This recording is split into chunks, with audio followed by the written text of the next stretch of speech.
The same God who performs supernatural debt cancellation is the same God who can give us supernatural strategy to get out of debt. You have got to stop limiting God because of your laziness.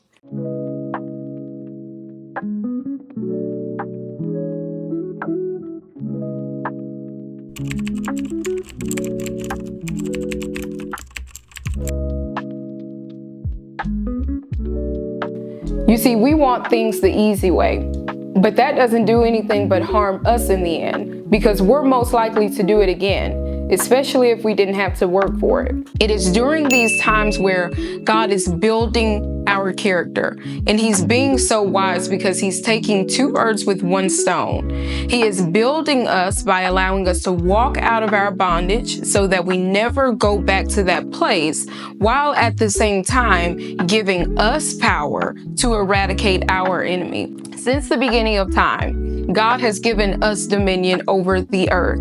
One of the things that we have to do in order to see the wealth of God or the wealth of heaven in our lives is to understand the way the kingdom works. The first thing is, God doesn't do everything. We have to know our place and our role in our own deliverance. Debt is bondage, and your escape plan is deliverance. Egypt was bondage to the children of Israel, and the Red Sea was their escape plan. They didn't get out of bondage overnight. They had to follow a plan, God's plan. They had to do what most of us don't like to do: listen, wait, and then move and obey. I believe if the Israelites didn't have to wait and work to get out of Egypt, if God had made walking out of Egypt easy as pie to them, then they would have easily walked back into Egypt whenever it was convenient or hard for them. There is divine strategy for your debt release. I will give you a couple, but it's up for you to listen and move. Because who goes into battle and doesn't know their enemy? The first thing everyone must do is write out all their debts. This includes money you owe to friends, family, some tax payments, some credit cards, whatever payday loans, whatever buy now, pay later apps you have used. Whether it's $20 or $200,000, write it down. Your bigger loans will be things like student loans, car loans, hospital bills. So we have just eradicated what most are doing when it comes to paying debt: fighting and swinging aimlessly.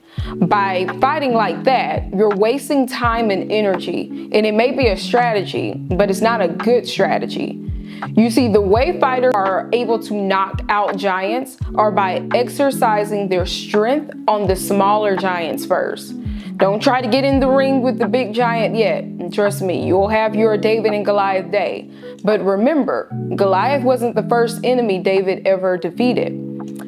You have to approach money from a psychological standpoint. Some financial advisors will advise you that you should attack the debts with the larger interest rates, which is the percentage of money you're going to have to pay on top of the money you've already borrowed.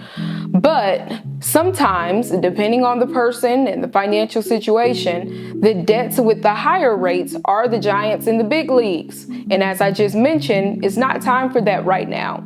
Attack your small giants first. Obtain those small wins, and whether you think it or not, when you receive that "congratulations, you've paid off of your whatever loan, thanks for servicing with us" message, you are going to be so ecstatic.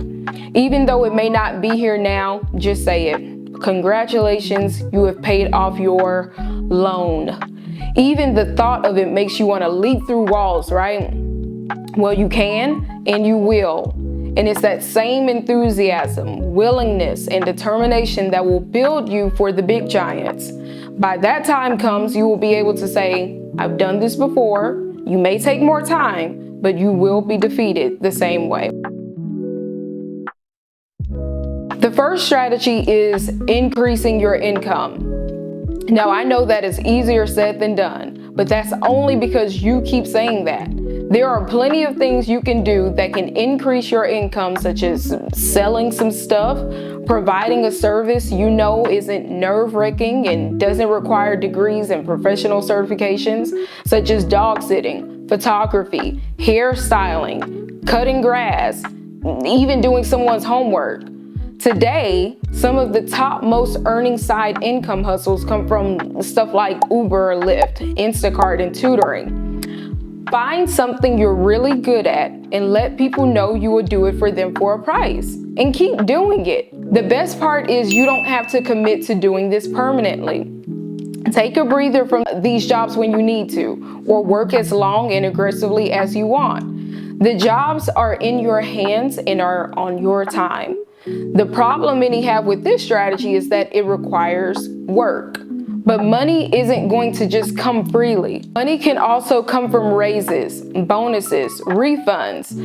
These can be, refunds from your taxes or even from your school. In my videos, you will even see how I use multiple bonus checks and tax refunds to decrease debt in some places while completely paying off loans in others.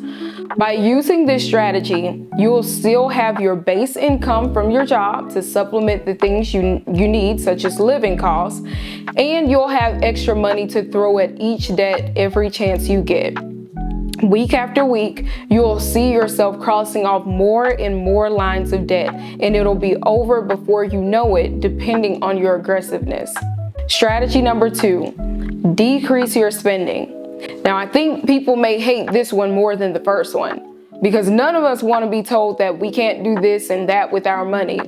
But as long as you're in debt, that's the way it's always going to be. You're always going to be told, give me this and give me that because you owe me over here and over there. This strategy is going to be uncomfortable because it's going to require you to cut out on the eating out, the going out, the online shopping. And sometimes, again, depending on your aggressiveness, it may require a shutdown. Decreasing your spending is ultimately a way of finding money in places that you already have, which doesn't require additional work, unlike in strategy 1. Now, unfortunately, this strategy isn't an option for everyone because some of us don't have a spending or expenses problem. We just have an income problem where we simply aren't making enough. Now, everything can't be cut out. Let's remain smart about that. You need a place to stay, utilities, food, transportation, again, those 4 walls of living. But you'll only be able to know whether you're able to utilize this strategy from a spending plan. So use your budget to see where you are and where you could possibly cut down in. If you are already at the bare base, then you would have to use strategy 1 for debt cancellation. Strategy number 3, do strategy 1 and 2.